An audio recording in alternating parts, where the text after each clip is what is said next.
Well, I'm thinking about the year I spent in 2007. I was here an awful lot, so it almost felt like home. I was here so often, and in between that time, well, I wrote a book, and I hope you've had the chance to, a few of you, to get that. It's called No Apology, and I have to be honest. I started off. I hired a ghostwriter, and I sat down with a ghostwriter, and you know, he interviewed me and took all sorts of notes, and then came back with the first chapter, and I read it, and I said, this will never do, because this isn't me.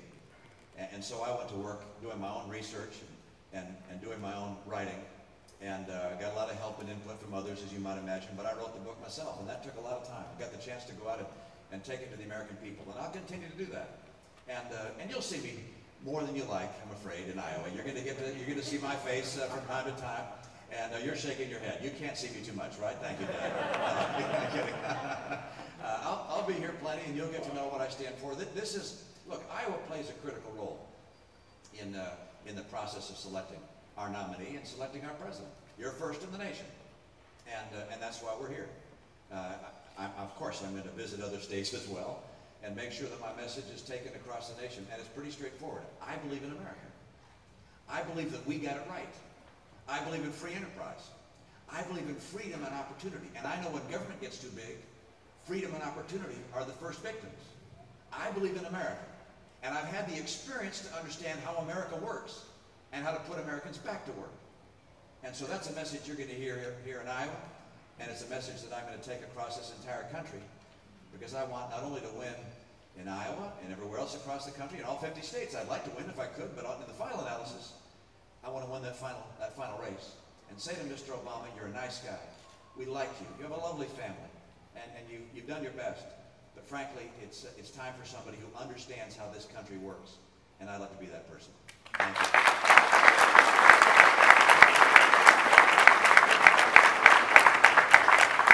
Explore that a little further. You are considered the national frontrunner for the 2012 Republican nomination for president.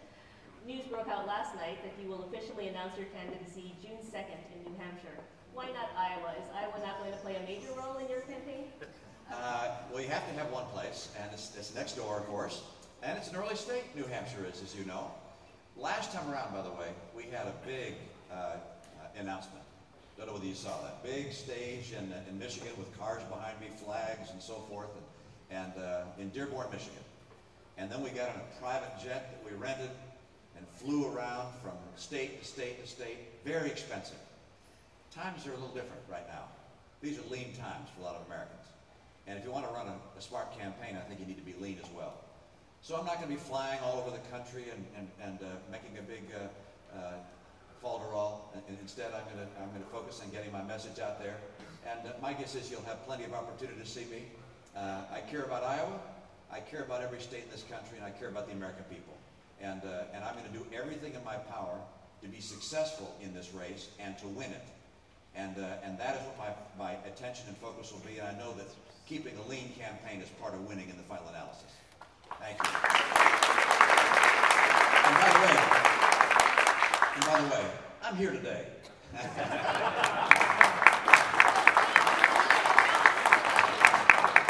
Right here in the front row, we have someone who has a brilliant idea. She said, save the money, just announce today. I know Governor Branstad's message was don't skip Iowa. Do you plan to participate and compete in the Iowa straw poll in August and in the caucuses in February? Well, as to which events we do and how much money we spend and how many trips we make, that's something for the political people to figure out. We're going to do what we think is best calculated for me to become the nominee and for me to win the White House. And those of you who support my message are going to say that's exactly the right thing to do. So I can't tell you right now which things we'll participate in. There are straw polls, as you know, in a number of states. Michigan's having a straw poll. Florida's having a straw poll. Iowa, of course, has a famous straw poll, and there'll be others down the road. So, I'll wait until after I've announced and my political people try and figure all that out. But what you can know is I'll be here debating. I'll be here being interviewed. I'll be here speaking, and you'll get to know me even better than you did last time.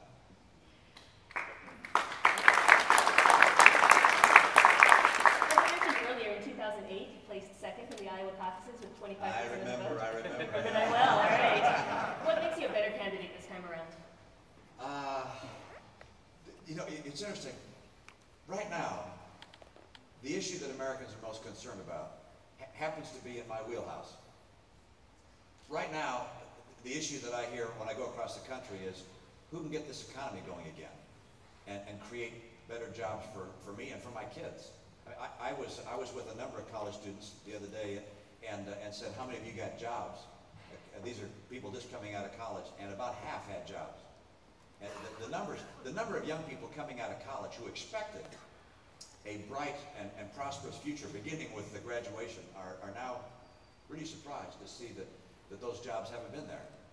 And a lot of people in their 40s and 50s who, as their employer has shrunk, wonder if they're ever going to get another job, having waited year after year. And there are people whose entire savings, their entire real asset value in their life is their home, and watching home values go down and down, even now. How many years after the recession is officially over, we're still seeing home values go down? And so what I know, and what I've spent my life doing, is particularly relevant right now. And so as I meet with people in Iowa and salute you for what you're doing here, I mean, you've got Capital Crossroads, which is connecting with the communities across the state to find ways to create more jobs, to make Iowa more competitive region by region. We did the same thing in Massachusetts. That's the sort of stuff I do and I know. And I want to make America more competitive. And that's why I think, I mean, I'm the same guy as I was last time. It's just that the things I know and uh-oh. They want to get us out of here, don't they? My guess is that means we need to exit the building. Is that right? I presume that's a fire alarm. So, you guys, it's great to be with you again. Oh, they stopped it. Oh, somebody went out the emergency exit. Okay. If we need to go, we'll let you know. I wasn't trying to get out of tough questions, I promise. Sorry, Lynn, go ahead. Do you really think you can win Iowa given the strength of social conservatives in this state?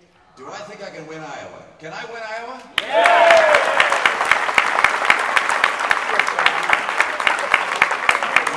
Next question. Question here from our audience. We are still recovering from the economic Well, let's see. I believe in following safety first, so I would. Is this going to keep on going? Who can tell us here what the circumstance is? You know, discretion is the better part of valor. I think we ought to be very careful and just carefully go on outside, and I'll be happy to get pictures with each of you, shake hands with you if we got some time. And I want to say thank you for being here. Thanks for your help, and let's win a good one here. Thank you.